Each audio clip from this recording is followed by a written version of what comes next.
A German-English dictionary. Drachen means dragons. I wonder if Mosley would know he was being insulted if I called him Drachenbread. Gabriel. Let's see. Vale. No hay diccionarios de francés. ¿Y las enciclopedias de los animales o algo así?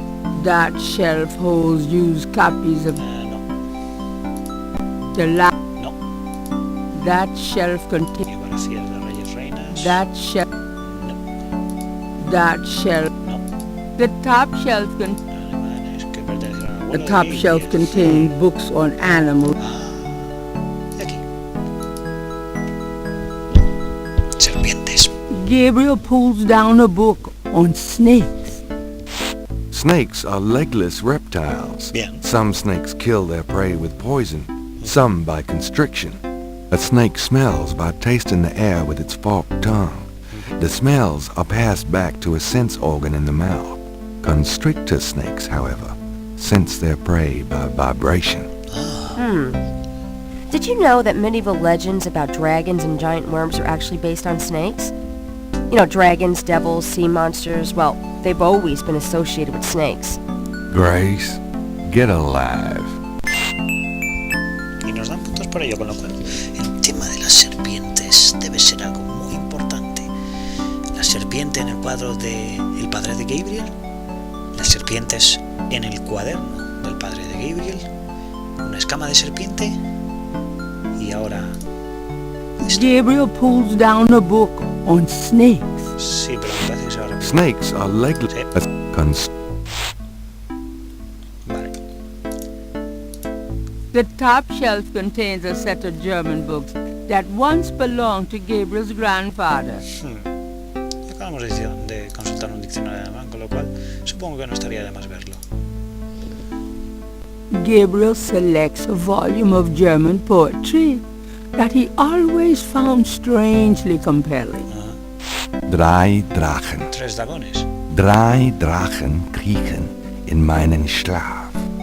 Die Ziele wollen sie lebendig zum Fraß. Feurigen Atems, gespaltener Zunge, genießen sie jedes Mal. That's nice. Kinda creepy, though. Who's the author? Heinz Ritter. I'm not sure what it says, but I get the feeling the guy was one sick puppy. Y nos dan puntos por ello. Interesante, muy interesante. Gabriel. Drei Feurige. Vale, por lo menos sabemos que ponía 3 dragones. Drei es 3 en alemán y Drachen es dragón. No sé si se pronuncia así realmente, pero 3 dragones. Y Gracie ha dicho que los dragones y las serpientes se establecían, se asociaban, tenían alguna especie de asociación en la Edad Media. Eran como ideas asociadas, las serpientes, los dragones, reptiles, todas esas cosas. 3 dragones, 3 serpientes. Muy interesante. 3, si el número 3 significará algo. Bueno, vamos a hablar con Grace. Creo que si le damos a la admiración no tiene ninguna conversación. Seen any good movies? I saw a great documentary last night on pyramid excavations. You mean small, dark places that haven't been touched in centuries? Sounds right up your alley. Well, it did help me gain a better understanding of your mind. Did I ever tell you that you're actually quite attractive? Be still my heart. Had any customers lately? No, but I'm sure you have. Hey. You know, you really should get out more. But then who'd take care of St. George's? Or me. Exactly. Yeah. Oh, done anything interesting lately? By your definition? No. I prefer it that way. Keeping busy? Not really. If you need any research done, let me know. Puede ser. Did I ever tell you? Vale. Had any... Bueno, vamos a preguntarle a ver si hay algo nuevo. Got a minute, Grace? What's up? Sobre todo esto nos va a decir lo mismo. ¿Mensajes? Do you have messages for me? Nope. None right now. Vale. ¿Alguna Could you do some Sure. Nada. Okay. Bien, vamos a buscar pistas fuera. Por cierto, hoy podremos hablar con el propietario del Museo del Vudú. Vamos para allá. I've got some things I need to do. Good luck.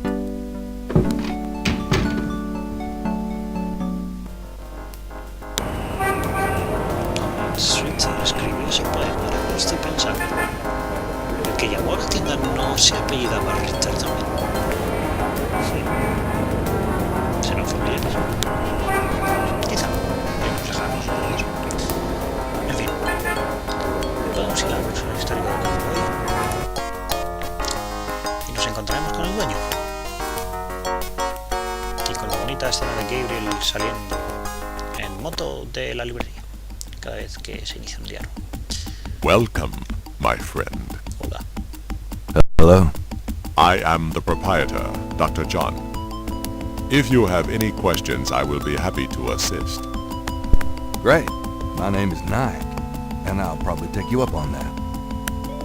Bueno, y este es el Dr. John, que está interpretado por un actor conocido de Estados Unidos, que interpretaba a Worf en Star Trek, al Klingon, si mal no recuerdo.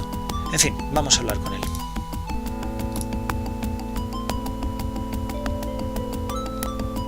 This is quite a place you have here. Thank you, Mr. Knight. I have dedicated myself to the preservation of this unique culture.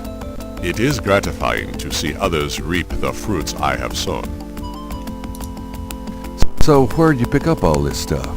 Oh, here and there. We accept donations of any pertinent items. Did you ever get any wackos in here? You mean besides yourself? Yeah, besides me. I do not care to make those kind of judgments, Mr. Knight. All are welcome here. You're a big guy, aren't you? Do you work out? Play sports? I do not play basketball, if that is what you want to know. Who, me? No. You just look like such a natural athlete. I do find ways of keeping fit, Mr. Knight. After all, our bodies are temples. You sound like Grace. I should get the two of you together. Is Grace your wife? No, she just acts like it.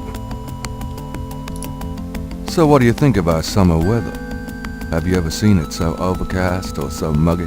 It is unpleasant. The heavens are not pleased these days. Nice outfit. I prefer simple cotton to dead flesh, Mr. Knight. I'll have to remember that.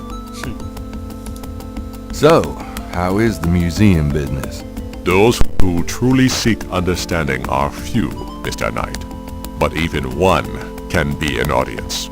Yep, sounds about like my shop. So, where'd you pick up all this stuff? Oh, here and... Vale. Bueno, creo que ya hemos agotado todas esas conversaciones triviales. Vamos a preguntarle directamente, interrogarle. Could I ask you some questions? That is why I am here.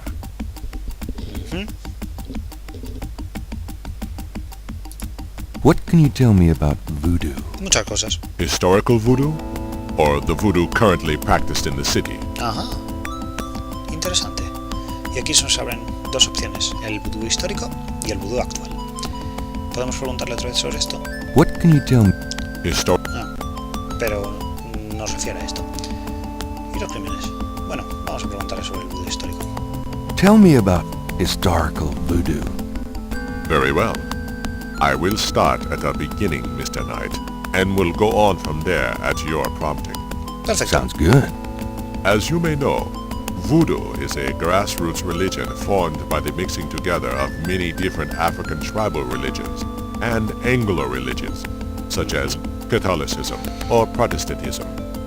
In other words, it is a religion born of the African slave trade, but African slaves were imported not only by the United States, but also into the West Indies where the French and Spanish ran plantation islands.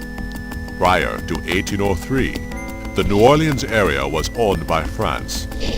The French Creole in those days owned many African slaves. But the Creole did not permit their slaves to gather, giving no chance for voodoo to breed here natively. The Creole also knew enough about the corrupted pagan practices of the West Indies slaves to ban the importing of slaves from that region. Interesante. Cuéntenos más. So, how did voodoo come to New Orleans? After the Louisiana Purchase, American legislators relaxed regulations. Slaves were permitted to gather. The Americans also removed the ban on West Indies slaves. Around the same time, a slave revolt occurred in Santo Domingo, what is now Haiti. Between the lifting of the ban and the Haitian revolt, West Indies slaves began pouring into New Orleans. Some of them were free people of color, freed or escaped slaves. Some came with their white owners who were fleeing from the revolt. ¿Más? What happened when the West Indies slaves got here? They brought voodoo with them.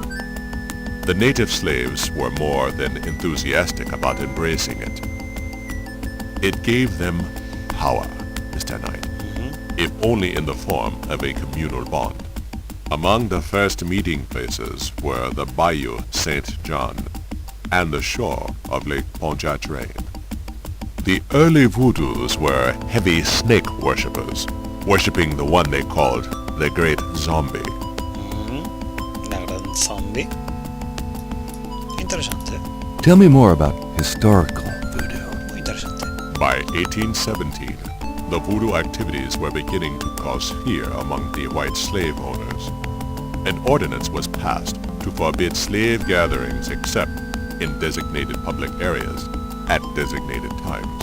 Vaya. The time was Sunday afternoons and the place, Congo Square. The slaves and free people of color gathered to dance simulations of their voodoo dances right in sight of Creole society. Of course, they also continued to meet in private for the real thing. Muy interesante. Tell me more about historical voodoo. There were a variety of kings and queens at first, voodoo priests and priestesses. But from about 1830, a single power emerged. This was a voodoo queen named Marie Laveau. Ah, Marie Laveau ruled voodoo in New Orleans for many years. Marie Laveau. Y la tumba está en el cementerio de San Luis número 1, ¿verdad? Tell me more about Marie Laveau. There were actually two Marie Laveaux, Oh. mother and daughter. Ah, Most people thought they were the same woman. Her continued youth added to the mystique. interesante. The original, the mother, was also known as Widow Paris. It was she that began the empire. When the Widow Paris began to practice, there were many voodooans in the city. By 1830, she was voodoo queen of all New Orleans. Ya ves por qué este es uno de los mejores juegos que hay de aventura gráfica, ¿verdad? Porque la historia es tan profunda y bien escrita que es increíble. Tell me more about Marie Laveau. The Widow Paris was a hairdresser for rich Creole ladies. She also paid household servants to spy for her. Between the two, she knew everything about everyone who mattered in New Orleans. She was not above using her information to appear psychic, to intimidate, or even to blackmail. You sound as though you admire her. For a black woman in the mid-1800s to gain power is an incredible thing, Mr. Knight. However, she achieved it. La verdad es que sí, era bastante impresionante. Tell me more about Marie Laveau. She kept a pet snake, danced with it too. She held traditional voodoo ceremonies out by the lake. She took herself seriously, very seriously. But she was not above selling tickets for her events to curiosity seekers. She was not above using voodoo any way she could to make money. That is for certain.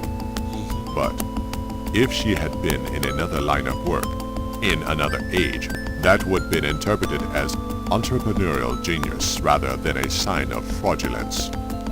Hey, you don't need to convince me. I admire anyone that can actually make a living. ¿Más? Tell me more about Marie Laveau. It was Marie Laveau who defined the voodoo that is truly and uniquely the voodoo of New Orleans. She invented hundreds, if not thousands of spells, potions, charms, and incantations. These form the basis of the modern practice, not to mention the folk tradition of hoodoo. Tell me more about Marie Laveau. Her daughter, Marie Glapion, took over when the widow Paris got old. Most people thought it was the same Marie Laveau. Both Maries encouraged that point of view. The widow Paris died in 1881. Marie Glapion had been reigning a long time by then. After the death of the widow Paris, other voodoo queens surfaced, and by 1890, the cult was fragmented again. Marie Glapion just sort of faded away. Tell me more about Marie Laveau. The Laveau tomb, where one or both of the Maries are believed to be buried, is in St. Louis Cemetery No. 1. It is a popular shrine for practitioners and tourists alike. I myself take tours through the cemetery on a regular basis. Curioso. Really? Do you have any running this week? No, but the cemetery is open to the general public as well.